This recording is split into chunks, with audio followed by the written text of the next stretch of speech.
જો તમારા બધા એ છે ને જીયાન વાર્તા કે નહીં તમારે સાંભળવાની છે, વચ્ચે કોઈ ન બોલતા હો. હે જીયાન, કઈ વાર્તા કહેવાની છે?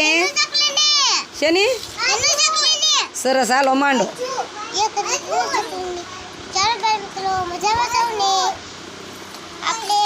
વાર્તા કહીએ છીએ તેનું ચકલીની. એક મોટું જંગલ હતું, એમાં કેટલા બધા પ્રાણી પક્ષી રહેતા હતા. એમાં તીનો ચકલી એના બે બચ્ચા સાથે લેતી હતી. એ બહુ ઉચ્ચેરી હતી. એની જે બીજી એક તીનું ચકલી હતી, એનું નામ તીનું હતું, એનું નામ મીનુ હતું. એકવાર ઘરે બેઠી હતી તે એક મેના આવી. એ મેનાએ કીધું કે તીનું ચકલી ગાય ગાવ મારી સાથે, મારું બચ્ચું બપે બચ્ચી તારે ગુસ્સામાં જતું રહ્યું છે. એની સાથે તે તીનું ચકલી કહ્યું કે કાલે ગુસ્સામાં તો બહુ સુંદર હોય છે એમ કીધું. હું જોઈ ગયું ને તેના એટલા બધા પ્રાણી ઊભા હતા.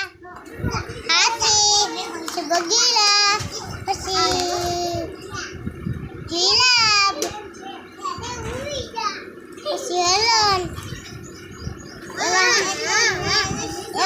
પ્રાણી પક્ષી ઊભા હતા ને તે ઈ ગઈ તાર અને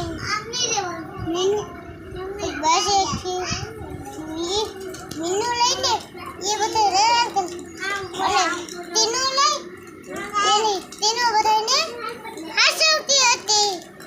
એકવાર ચેકાને કીધું કે જા તું મીનુને પકડી આય. તે ઈ તો ગઈ.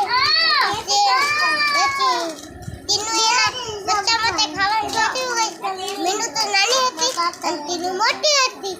તે મીનુ તો એક ઝાડ માટે ચંપાઈ ગઈ અને મીનુ પછી તીનું એના બચ્ચા માટે ખાવાનું ગોતવા માટે જઈ રહી હતી.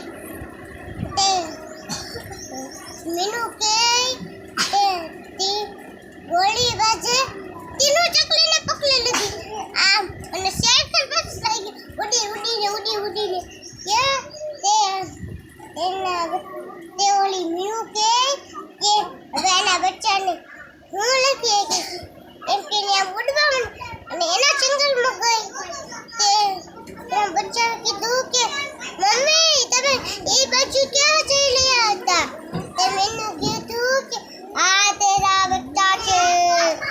તે તીનું લઈને એ તો ખૂબ જ હોશિયાર હતી અને મીનુ લઈ એ ખૂબ કોઈને પ્યાર ન આવતી મીનુ અને તીનું બધાને પ્યાર આવતી. એક આ વાર્તા છે જેતેપુર ગામની. એ વાર્તા અલી ગમતી હતી. એ વાર્તા મોટી નથી એની બીજી વાર્તા કીધી છે. આ વાર્તા પૂરી થઈ ગઈ? હા, સરસ. એવી ગમતી હતી.